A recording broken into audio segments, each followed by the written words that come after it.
Mga opisyal asin man iba-ibang grupo sa banwaanin San Jose, Camarines Sur sibut na sa mga preparasyon para sa Grand Maritime Procession asin iba pang aktibidad katakudkan Peña Francia Fiesta sa Barangay Sabang.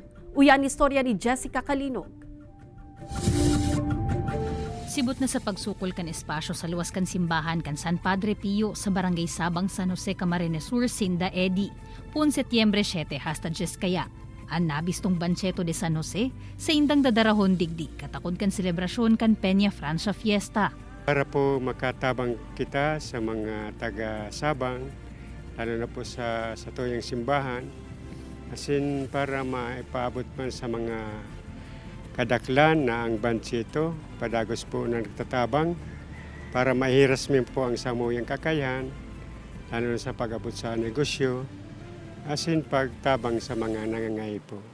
Inyan saro sa mga highlight mo niya na taon sa selebrasyon kan local Peña Francia Fiesta sa Barangay Sabang, unsa impiglalauman ang pagruso kan dagmang mga deboto.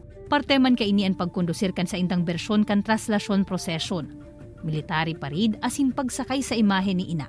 Alagad imbes na sa salog sa kadagatan inigigibuhon. Safety po may limitado sana po ang tigsasakay sa mga bangka.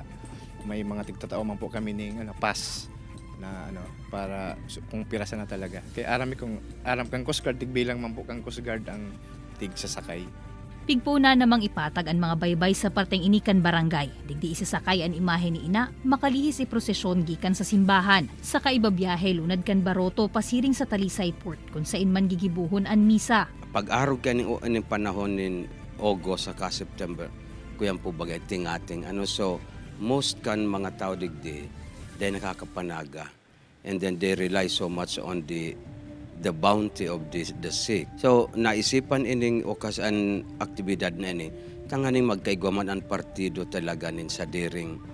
Bako man na kinokompetensya itong sa selebrasyon sa Naga, kundi nadigdi, at least menos na ang gasto.